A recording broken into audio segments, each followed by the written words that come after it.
Hello everybody, my name's Dave Ward, as some of you may know. You can also refer to me as Bean, as some of you that know me will answer to that more readily than David.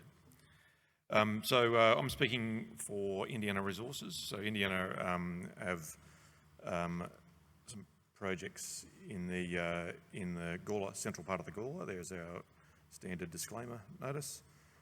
So we'll just go through a bit of an overview of the projects. So there's the central part of the central Gawler. The projects there in blue, sort of surrounding that Tarcoola space. It's a very large tenement holding. So you can see there's over 5,000 square kilometres of exploration licensed, and 100% owned by Indiana. So Indiana has got a couple of irons in the fire at the moment. Obviously, the main one is the gold. So you can see there that there is a bit of an outline of all of the current gold projects. You can see the green shapes are the ultramafic units. So they are some of the only known Archean greenstone belts outside of Western Australia, which is fairly exciting in itself. And then some of those areas, so Minos, Ariadne, Boomerang, Double Dutch, Ariadam, all with significant gold intercepts. So a lot of these haven't had many holes into them. The one that has the most work done on it is Minos, which is starting to shape up as what is quite a substantial gold project. So the Minos project you can see there is in the more in the northern part of the exploration licence area. And the red dashed line is referred to as the Lake Labyrinth Shear Zone, which has been referred to in other talks previously. So there is a bit of a close-up of the Minos area, the Lake Labyrinth Shear Zone. The coloured areas are the calcrete gold in calcrete sampling. You can see there is some of the more gold intercepts. There's 14 kilometres of RC drilling, quite a bit of air core, some diamond holes.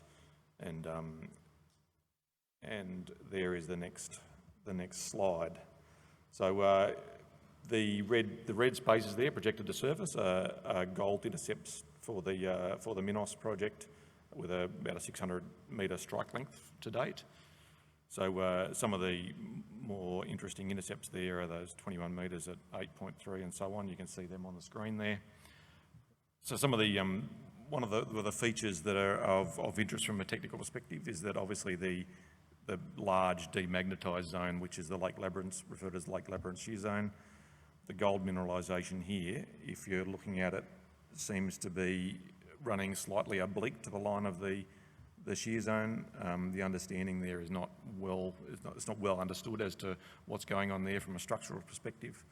We've got a booth over there, number 7, if anyone's got some insights, and I'm sure there's a lot of people in the room that have worked on this project that could probably teach me a few things about the project.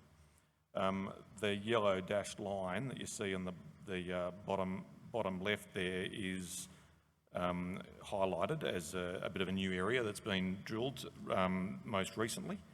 So one of those intercepts on that section AA is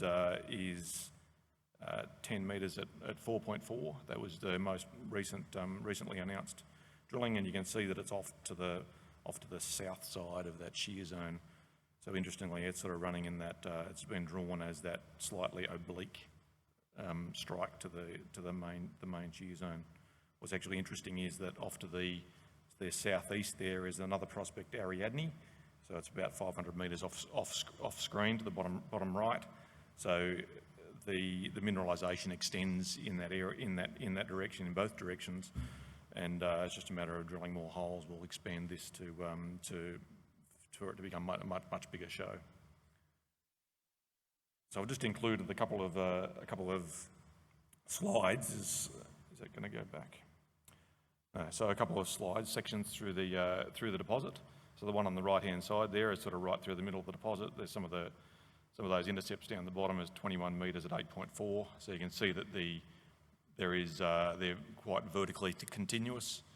The slide on the left-hand side, the the one on the left-hand lode there is where that 10 metres at 4.4 was drilled recently. So what we see in this slide is that there's not a lot of geology to differentiate where things are and what they are. Obviously, the grey area is what has been referred to as a quartz vein or a chert or a silica horizon, and it's hosted within a granite.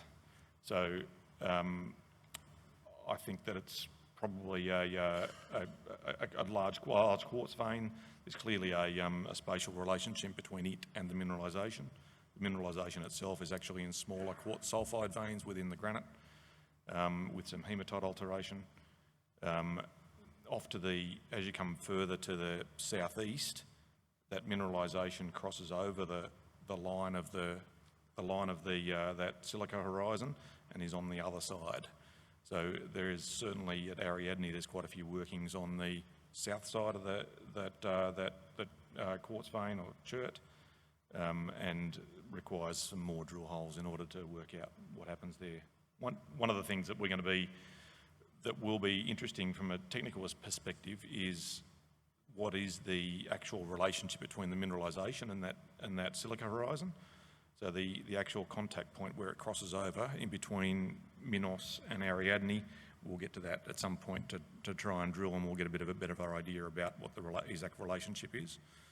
I think that the current understanding is that silica horizon is actually barren, so that would suggest that it's a later event.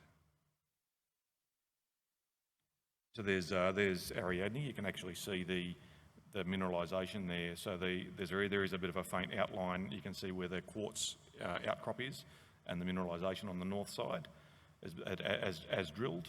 There's some of the intercepts there, but then there's also quite a few historic gold workings on the south side of the quartz vein that just haven't been drilled that much. There's only a couple of holes into that didn't come back with much, but certainly there's the south side of that quartz vein is wide open in this respect. So this is 500 metres to the southeast of the Minos, the previous slide. So and that Lake Labyrinth shear zone, and it just continues on for numbers of kilometres. So moving on past the gold, so we've gone away from the gold. This is off to the south side of the exploration licence. So the Harris Greenstone domain, being an Archean greenstone belt, this is obviously a pretty exciting space for us as a blue sky going forward. So we've just actually completed a airborne EM survey. It's done by Excalibur. There is some known shallow conductive cover over the area. I think the next slide, sorry. So I haven't actually got the outline of where the survey goes, but that the middle greenstone belt, the Harris Greenstone belt, we've covered that about 30 odd kilometres of strike of that with EM recently, and we'll have some results through in the next couple of months. And there's actually some quite significant work.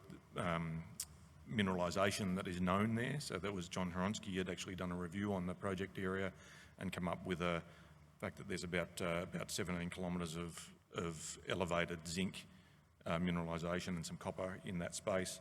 Plus there's actually some of the known gold prospects that we've highlighted previously in there as well. So a couple of months away we'll have the EM survey. So in order to account for the shallow conductive overburden that we've seen, we've actually used Excalibur's lower frequency EM survey. And the idea is that should penetrate through some of those shallow covers a little bit. So what's happening more recently in Indiana is that we've, on the back of some of our neighbours off to the north, you know who you are, we've decided we've gone back to some of our pulps and reassay some of the pulps that we've from previous drill hole programs in order to test for rare earths being in this space. So we've got actually some quite significant widths and quite significant widths and grades of rare earths in those holes. So the holes that you can see that are highlighted are actually air core holes that were drilled along strike to the northwest of Minos. looking primarily for gold, and there was some gold in some of those air core holes that hasn't been followed up. But there was also some significant rare earths. So you can see that there's 16 metres at 0.48, which is probably one of the higher grade clay-hosted rare earth numbers that you'll see around at the moment. So just expanding on that a little bit, I've got a couple of cross sections. So there's those air core holes and all of those rare earth numbers. They're obviously over an extended strike length. We're not quite sure just yet whether or not the rare earths are associated with the structure itself, with the Lake Labyrinth shear zone, or whether or not they're just over the top of the granite that hosts that. But the section on the next page, you can see here is that there's some of those higher grade rare earth numbers in those clay horizons, and the southernmost holes on the two best holes in the program are the two southernmost holes on those two sections.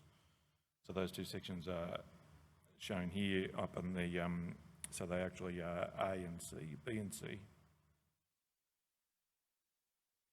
I think this is significant. You can see that the mineralisation, that rare earth numbers are best on the south side. So the question is, does that continue on, and is it just the weathering effect for the underlying granites? So we've actually got a drill program going there at the moment. So we're drilling significant clay widths there. So I've actually got a picture of some of the chip trays. If anyone's interested, to come down over to the booth and check them out. You can see that they're down a little bit. There's a bit of overburden over the top of those deposits, but I think that given these things form in a weathering environment and we get enrichment in the weathering profile, that those higher grades may be also a function of that depth, that you might actually need a decent thickness of weathering horizon in order to get those higher numbers up to 0.4. And then we've got areas that are shallower within that area where the grades aren't quite as high. They're sort of in the 500 to 1,000, whereas where you get the deeper ones, the better developed weathering profile, you get up to 0.4. So we've just so this is actually the slide that I was looking for when I was talking about the Harris Greenstone Belt. We jumped ahead a little bit. So this is the outline there you see is the 200 metre line spaced EM survey that was completed just recently. That was actually co-funded under the ADI scheme. So thanks very much for the co-funding there. So fingers crossed that'll come up with some significant basement conductors that we can be following up in the new year. Thank you very much. If anyone's got some insights into more geology in South Australia, I'm more than happy to hear them at booth 7. Thank you.